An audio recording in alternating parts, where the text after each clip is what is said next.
Welcome, welcome. I think we're all here. You know, it's amazing how I don't do this for a little while and I don't remember how to do it.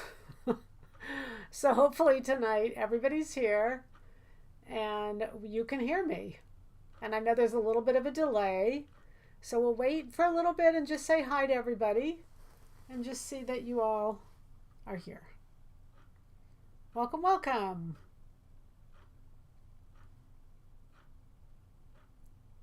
Hello. It's like Winnie the Pooh when he's looking down that hole. Hello, is anybody home? You know what I love about these Q&As is they just get better and more better question. I think better questions get asked. And it's really fun. Hey, there they are. Hey ladies. I think better questions get asked. So it's really fun to me to see the better questions because I think they just keep getting better and better. Hi everyone, all the way from New Zealand. Oh my goodness. What time is it in New Zealand? That's halfway around the world, so maybe like early in the morning. Hello everybody. Everybody sick of the election? We won't talk about the election at all. It's almost over, or so we think. It's almost over. Hello. Hi everybody. Yeah. Okay, so what we're going to do is I'm going to get started, and then if we have any other questions, we can kind of just chat afterwards. Okay. So I'm going to go to where I have pictures, and I'm going to start answering questions. And then I'll answer questions, and then if you have any comments, feel free to post the comments, and I'll kind of make sure I read and pick them up. Okay, we're going to start with this first one. And it says, I have managed... Let's see. Sorry, you guys. They want to know the book that I recommended for fitting. So there isn't a good book for fitting.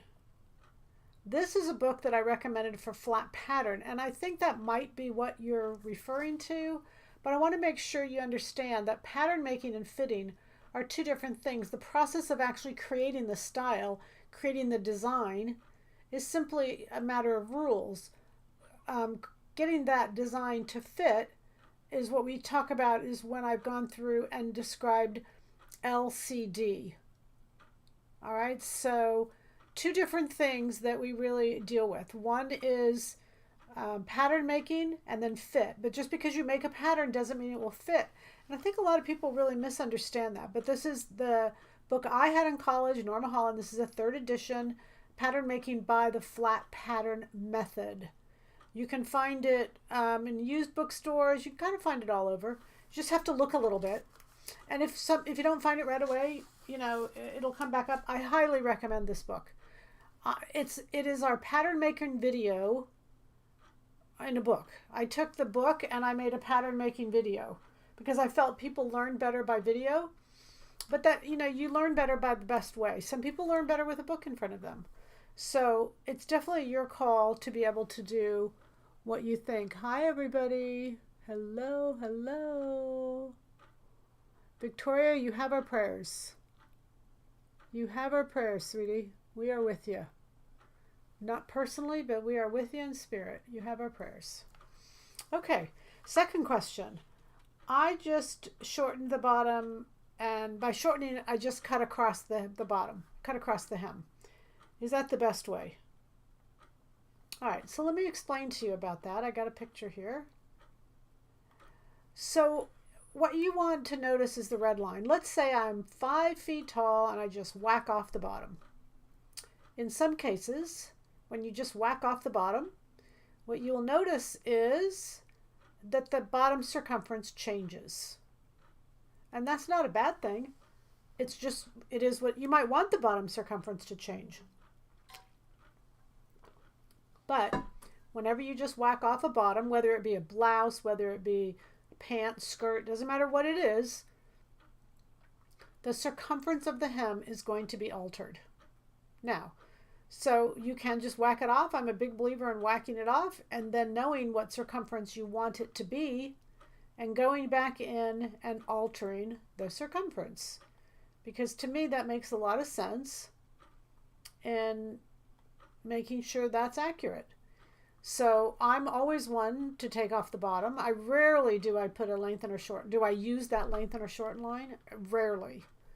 But, it's your call. I think it's easier to whack off the bottom, know what you want, and then decide from there. Okay? That's an opinion. That's 6 of one, half a dozen another, and you get to be the one who decides. Okay. Next question. Guys, it's Halloween. Happy Halloween.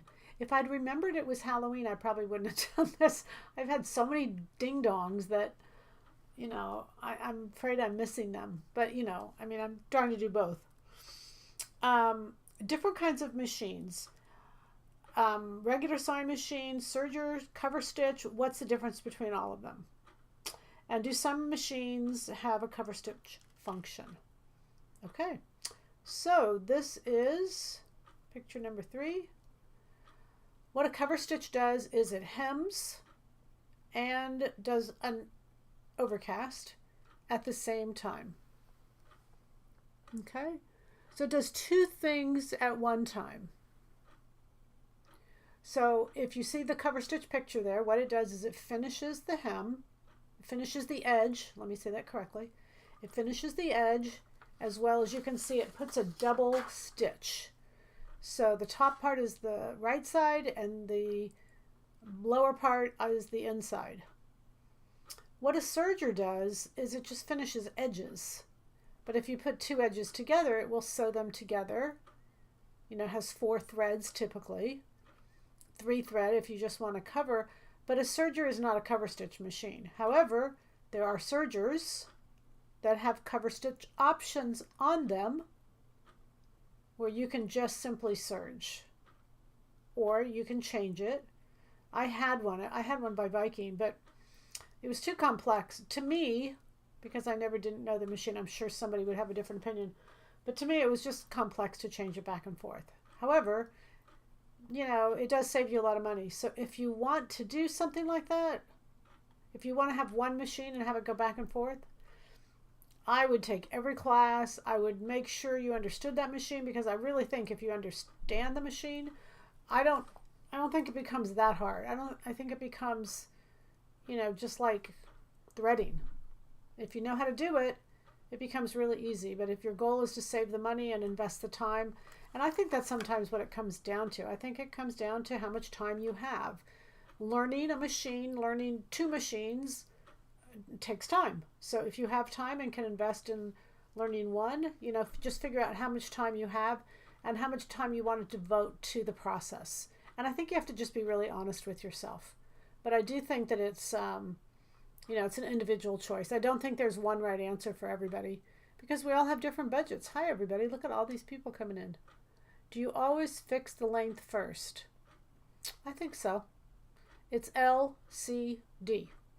So in LCD, length always comes first. Yes. You can't really adjust the width unless you have the length already determined. So if you always remember that LCD, it's L, C, and D. And it's LCD for a reason. I didn't just make that up. Okay. Okay. The next one is, she purchased some scuba knits from me. She's making a non-silhouette pattern. I'm not going to say who it is. It doesn't matter. That's not the question. She's just sewing on scuba knits, and the question is, what does she use for a stitch length? And I always use the same stitch length. I always use 3.5. 3.5 is always what I use. The reason being is, years ago, I've told this story before, but years ago, we were moving our refrigerator, my sons and I. And my son had a long sleeve shirt on and snagged, how it has the placket and then the cuff. So he had a long sleeve shirt on and he snagged the cuff onto that, those screws and hinge on the top of a refrigerator, so that when you open the door, that's what, how they kind of sit up a little bit. So he snagged his cuff on that hinge. And that cuff 90% came right off. Like, I was like, whoa. Well, the reason that is because when you choose fabric and thread and how long the stitch is going to be, you want the thread to break. If there's pressure like that that's put onto a cuff, which in my case, my son's case, I got caught on the top of the refrigerator, you want that thread to give. You want it to break. You don't want the fabric to tear, because you know what? I took the cuff, I stuck it back on, I top stitched it in place, bam, it was fixed. But if the fabric had been torn, the shirt would have been ruined. So think about, I always want the thread to break. If the stitching is so tiny and so close together, that thread will not break, the fabric will tear. I don't ever want, and on a point of stress, I don't ever want the thread to win and hold tight. And so some people, I think, kind of misunderstand that. They think, oh no, I want that thread to be really tight and strong. No, I don't. I want it to be according to my fabric. And as my fabric is more delicate, I want it to be a longer stitch length. In general, I do 3.5, and I do 3.5 across the board. You know, once in a while, if I'm going around a corner, or if I'm doing something like that, I'll shorten my stitch length. But there's times if it's a very delicate fabric, I'll lengthen it to 4. So it does depend on the fabric, but I'm going to suggest to you that 3.5 is pretty good all the way across the board. And let me just check questions here and see if anybody's asking anything. Puyallup, Washington. Hi, I have a Viking that you have to change, but it's hard. Yeah, I agree with that. I had a Viking too, and I do honestly, I don't think it's hard, you know, and I know what you're saying. I agree. But I think it's just that I didn't ever sit down, take the classes, do what I should have been doing, learn it all, because I'm sure Viking or somebody who taught how to do that would say, no, it takes 2 minutes. I promise they would. But again, you have to invest the time then into learning how to do it, if that's what you're going to do. Start time was 8 p.m. Am I a little bit ahead of myself? I might have been a little bit ahead. Am I out of focus, you guys? Hi, everybody. Thread too tight can cut your fabric. Yes, it can. Good girls. Okay, so and whenever I answer a question, I really try hard to give you the logic so that you can, it's not a Peggy answer, it's a industry experience answer. But I have had a lot of experience, and so I can give you some logic so you can understand where I'm coming from. And then if you want to do different, you have the logic and you can decide that you want to do different. Okay, can I put the neckline of this one onto the neckline of that one? Of course, you can do anything you want. You know, you can do anything you want. You have to know how, okay? And that's always the key. So I am not one to teach patterns, because we had a pattern making class for that, because I get a good number of questions and I just have to draw the line somewhere. So while we're always going to help you fit silhouette patterns, we're not going to help you make patterns. We're not going to help you learn patterns unless you choose to do that in a format, which is the basic pattern making class, which we have had up online. Okay, so that's kind of the distinction I make. However, having said that, I think I might have missed a question. Hang on, you guys. I want to show you this, because what I do want to show you is I want to show you that there are some alignment points, and I want to define for you what a neckline is. A neckline is what joins the center front to the shoulder seam, or the center back to a shoulder seam. A neckline is the union or the style of the French curve that connects the center front or center back to the shoulder. Okay? So you can change it. You can do anything you want to it. It should follow a French curve, and there should be point A and point B. Point A is typically center front, center back. B is the shoulder. Just make sure when you change the shoulder, I put those 2 little X's there, that you make sure that the front and back are changed the same amount, so the width of the shoulder seam will align. Okay? So that's all. So you can do anything to that neckline you want. You can take any pattern. I think it's fun for you to play. I don't want to take away your fun. So be sure that you have your own fun, but you can take any neckline that goes from front to shoulder and put it on any other neckline that goes from front to shoulder, and you can mix and match, and I think that's just a really fun thing to do. So that's the goal, which kind of leads to our next question. And our next question is, I love the new swing coat pattern. I do too. I purchased the cream plaid, beige cream plaid last week, and it's a masculine fabric, and she wants to use a traditional sleeve. Could I use the sleeve from the classic blouse? Yes, but again, I want to give you a little bit of logic as to what you can do and why you can do it. So that takes this photo, because not really a photo. So I want you to look at this for a minute, because there is a message to the madness of our numbering system. Our numbering system was not just made up. It was created in the very beginning in hopes that we would reach the number of patterns we have today. We're thrilled. We're happy. We so much appreciate your support and your patience, because y'all know we're not perfect. So what we did, and this came from my mother. I've said this many times. Back in the day, she said you could take any pattern and from the same company and switch them around. You could switch the sleeves around. You could do all kinds of things like that. And it really saves you a lot of time if you have a base set of sleeves and armholes. And because there's not that many. So underneath 1,000, that means any pattern that's numbered under 1,000, you only have two options. You have knits and wovens. All those woven sleeves are interchangeable. All those knit sleeves are interchangeable. Okay, so the question was, in the new jacket, which is 720, I don't remember off the top of my head, the swing jacket, okay? They're on the Fit to Stitch site.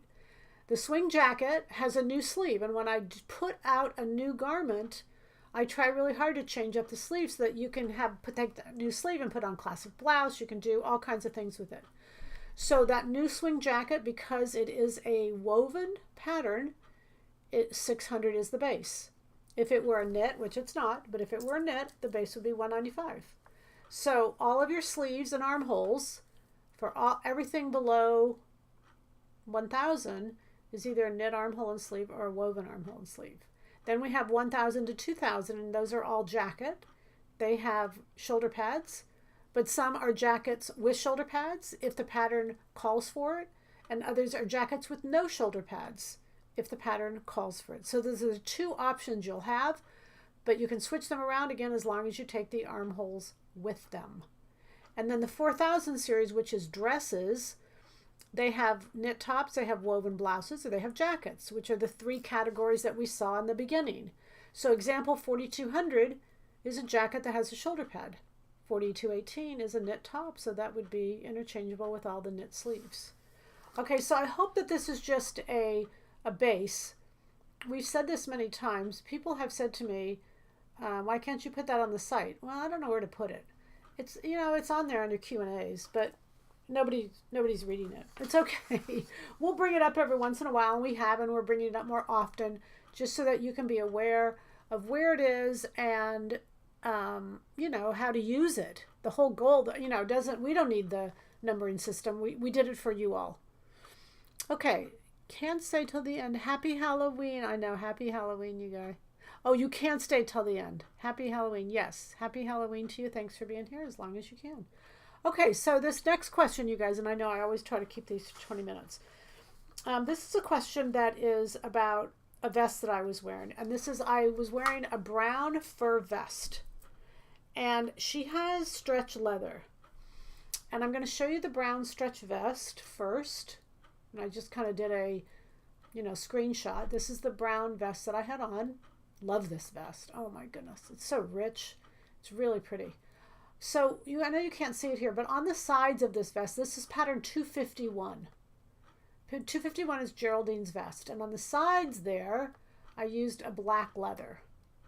And then in the front, I actually used a black leather too. But the reason I did that was to just kind of give it a slimmer look. And I just thought it would look better. I like the texture and I like the difference.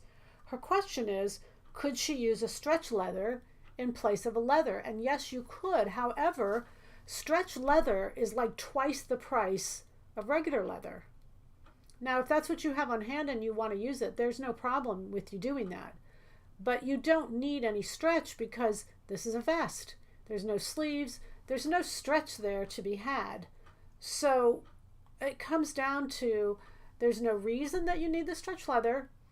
But if it's just what you have on hand and you're okay with, the cost difference, because there's a significant cost difference. Stretch leather, a skin is like $100. It's $100 a skin.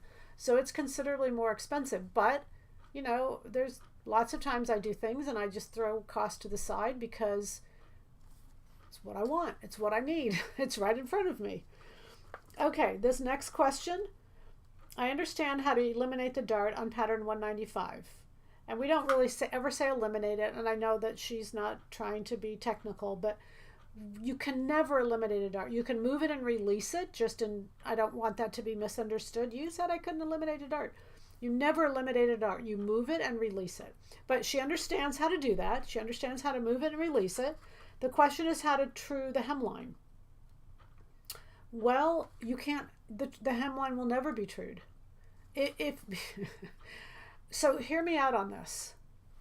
If you take the front of the body, and let's just say you measure from the base of the neck to the waist, and then you measure from the shoulder to the waist, the center of the body is much longer than the side of the body. My shoulder has an angle. There's no bust there. The side of the body is shorter than the center of the body. So if you move and release darts, that's what darts do. Darts make the side of the garment shorter, therefore they straighten the hem. If you take and move that dart and release it to the bottom, your hem isn't going to be straight. It can't be straight because you're longer in the middle. So if you put on a blouse, and many of you have done this, if you put on a blouse with no darts, it always is going to hang high in the front. And it pulls up because it kind of looks pregnant a little bit because there's no darts. It's flat and you're not flat. So there's no way for me to tell you to true up the hem, because if you try to straighten the hem, it will actually be crooked. It might look straight on, but it will be crooked off the body. And I mean, that's craziness to me, but that's me.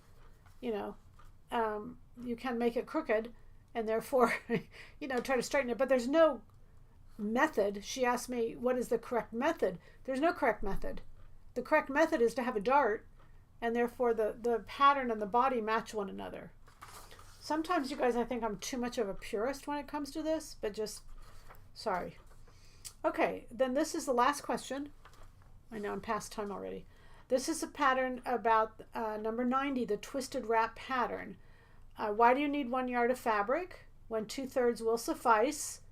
We don't ever do yardages and thirds and quarters, and we do halves and wholes. That's it. We don't get down to the little minutia.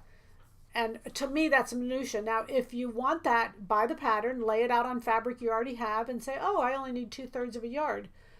We don't even sell those yardages. So we only do halves and wholes. That's all we do, to answer the first question. 2 yards of 45-inch fabric seems excessive. Is that correct? Yes, it is. That's why it's on the pattern. Number 3, on the paper pattern, there are the letters A and B. Oh, let me show you here. I've got this. On the paper pattern, there are A's and B's, but no C. Okay, that's because there's 2 different sets of instructions here. Now, I added this A. This A is on the tissue, but it's not on the guide sheet. That's been added. That's because you fold the A's together. There's 3 levels of learning. So in order to be 3 levels of learning, there had to be 3 different letters. So the first thing is you fold the edges together, and then you fold an edge up, and you sew in between. Well, I couldn't call that the same. I had to create a different reference point to separate those 2 different actions. There's actually 3. There's one folding together, one folding up, and then one stitching. So each of those took a separate set of letters. Now, they didn't all have to be on the tissue because they would just be confusing. So some I put on the tissue and some I put on the guide sheet. The goal was to make it less confusing. Clearly, I didn't do that. So hopefully that little illustration helps you a little bit. And, always, you guys, when you are confused, you just ask. Okay? All right. So I'm just kind of looking at here. That's all the questions I have. Hi, you guys. Wasn't the fur vest pattern require stretch fabric for the vest? No, no, because it's a vest. You don't ever have to have stretch fabric for a vest. It's a vest. The only reason you need stretch fabric is for mobility. So you have no mobility issues when you have no sleeves. Take away the sleeves and you can, you can do anything. And you don't need any woven, you don't need any knit stretch. You don't need any stretch, you don't need anything. Now, if you put the sleeves in on this pattern, then yes, you would need stretch fabrics. But once you take away those sleeves, you don't need any, you can do anything you want. What was it I made? Oh, this top I have on, this is 621, my leather. I love this top, you guys. It's the leather version of the pattern of the month. Tonight's the last night to get the POM, you guys. 621 Elise Blouse. I did put a woven denim back on it as opposed to a leather, but I just wanted the contrast. I just wanted the different parts and pieces. This is a kimono sleeve, and because the kimono sleeve is short enough, you get no restriction in a kimono. It just, you can use, that's why this pattern you can interchange woven and knit and go back and forth on the fabrics, and it's just a lot of fun. It's just a lot of fun. I've had more fun making this one. Oh, you guys, love your shiny blue shirt fabric. Okay, so this is actually leather. It's actually leather. Should I stand up a little bit? I don't know if you'll be able to see it that well. This is my leather. See my little hole right here? Got a little hole right there. So it's leather, and I just really, really like it, and it's really, really comfortable, and I just am really happy to have it for the holidays. It's just going to be a lot of fun. I've got a lot of little casual things that I have to go to, and I think it'll be a lot of fun to wear. Okay. All right, so we are good, ladies. We are good. We are, again, I know we have lots going on, and, we want to protect all of that, and we really appreciate you being here. The two patterns that I mentioned, the swing jacket and the new jeans, you can get on the Fit to Stitch site. Last day today to get your POM, October POM. Tomorrow's a new month, November 1. Yay! It's my sister's birthday. Anyway, happy birthday to somebody named Karen out there if they're listening, because I know it's your birthday today. Anyway, love you, ladies. Let me just check and see real quick if I've got any more questions. We're from all over. All you far away. Did anybody say what time it was in New Zealand? Did she ever answer back? No. Okay. All right. Love you all. Bye.